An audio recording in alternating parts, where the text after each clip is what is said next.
Hey team, it's Briggs. Just wanted to walk you through today's assignment so you know what you're working on.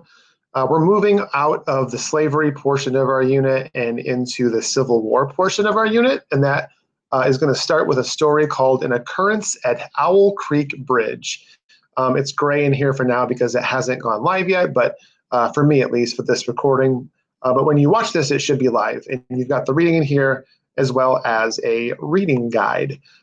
So as we shift into the Civil War part of this unit, I just want to express the fact that just like we looked at slavery kind of through stories told by slaves, we're looking at the Civil War more from like a fiction standpoint, but we're looking at the heart of the war, how authors felt about the war during the time. This isn't going to be really history. It really is going to be fiction literature, but it is a little bit of a different take on that. So for your assignment today, you'll read the piece, but as you read, we're going to look at point of view and the reliability of certain types of narrators.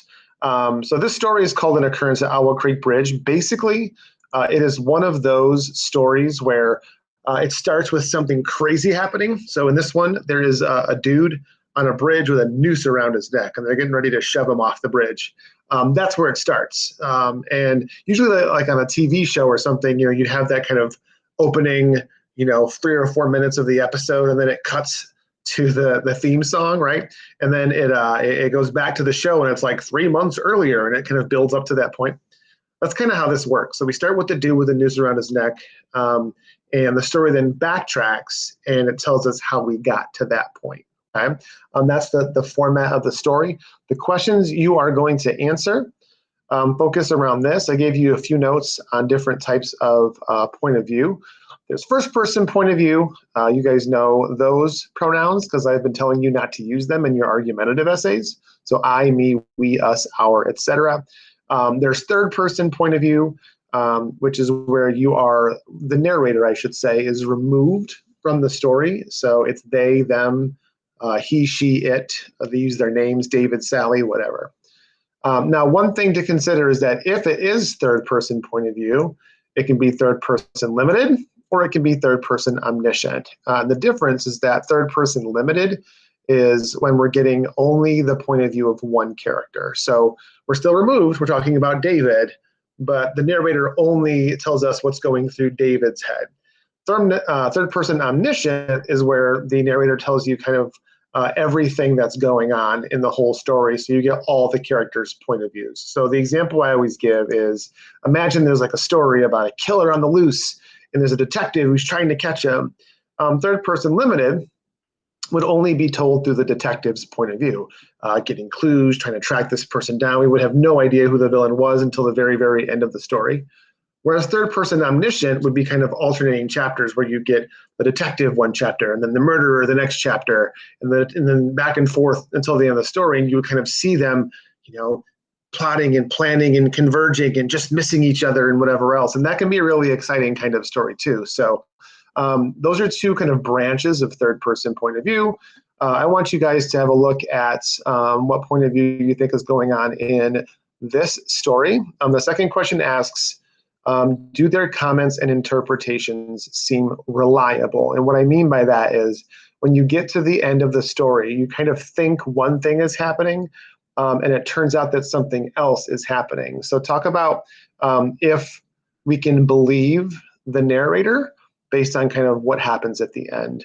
What are the narrator's biases? In other words, does the narrator seem to kind of feel a certain way, either about the characters or about the subject they're discussing? Do they appear to have any like biases? And when I say bias, I mean, either you present the news just as it is straight up, or you present the news like CNN or Fox News, where there's definite opinions added to the news. Narrator bias is like adding opinions to the narration. Does the narrator have any of those? Okay. And the rest you can kind of, I think, answer yourself. Based on the story itself, do you think the narrator believes the North or the South are the good guys? And how does they view the war in general? You should be able to kind of conclude those on your own as you read. So the last thing I'll say, a couple things as you read. Just to remember, the North was the Union, the South was the Confederacy. You're going to see some other words in this story that are used to describe those things. So for example, the Union, an adjective to describe a Union soldier could be federal. So if you hear described a federal soldier or a federal scout, they're talking about a Northern soldier, a Union soldier, okay? As far as what color uniforms they wore, because this kind of comes into play a little bit as well.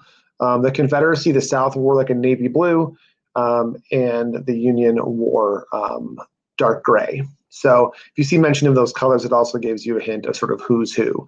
Because this story was written sort of during the Civil War, they used terminology that people at the time would have been totally comfortable with. But now that we're 150, 160 years later, you guys might need a little bit of nudge to know what's what.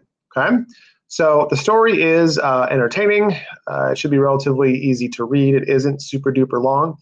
Your assignment today is to read this and then to complete the accompanying reading guide that goes with it.